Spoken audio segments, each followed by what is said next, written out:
In this video, I'll share with you what I've learned about the connection between bipolar disorder and psychedelics. I am predisposed to bipolar myself. My grandpa recently died because of it, so I felt the need to research this topic. I am not going to talk so much about marijuana.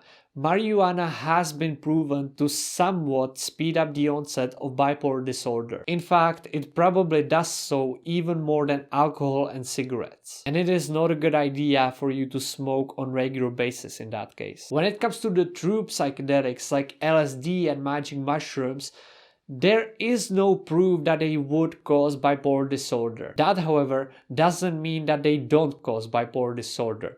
It's just that it hasn't been documented yet. The studies on this topic are extremely limited because when they study psilocybin or LSD on human subjects, they exclude people with a predisposition to bipolar out of their studies. I hope that this will change as psychedelics become less stigmatized. There is a company that is now making surveys on psychedelics and their relationship to bipolar disorder, but their results are not out yet, and we will probably not have access to them for at least a few years. But from what we know right now, psychedelics seem to be safe when it comes to bipolar disorder. Throughout the history, there have been millions, if not tens of millions of people who have taken psychedelics. Out of all of them, I'm sure there were at least a few people who have been predisposed to bipolar disorder, and there doesn't seem to be any data or any reports of people getting the disorder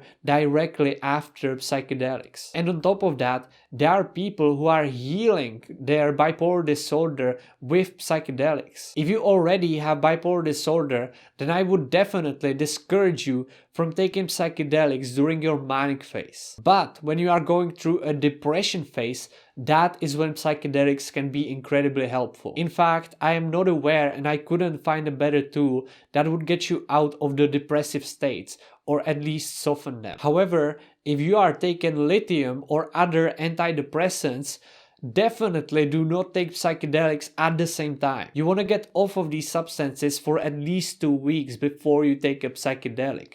If you don't do that, then the combination can cause serotonin syndrome and many other issues. By the way, microdosing can be effective as well, and there are many people who swear by it. It is helping people with bipolar tremendously.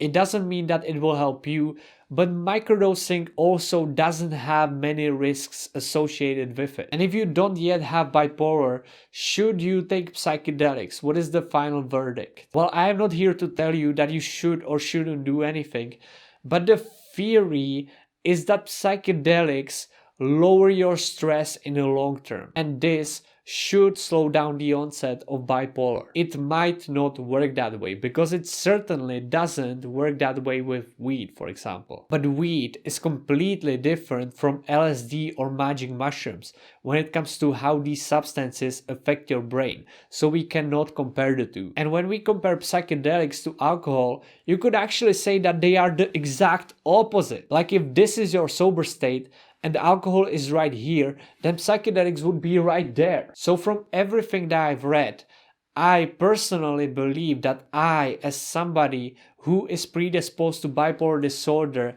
can actually benefit from psychedelics in this regard. If you wish to lower your stress long term in other ways like meditation or yoga, that might be even better, or at least safer when it comes to this specific disease. And by the way, I gotta make it clear that if you are not predisposed to bipolar and you don't have bipolar right now, then don't worry about this at all. Like, you will not get bipolar because of psychedelics. If you are predisposed to bipolar and you really want to make sure that psychedelics are not harming you in this regard, you will have to wait for more data to be there. And I estimate that it will take 5 to 10 years to know more about the connection. Hope this helped. Share this video if you know anybody with bipolar, and I will see you in the next video. Thank you.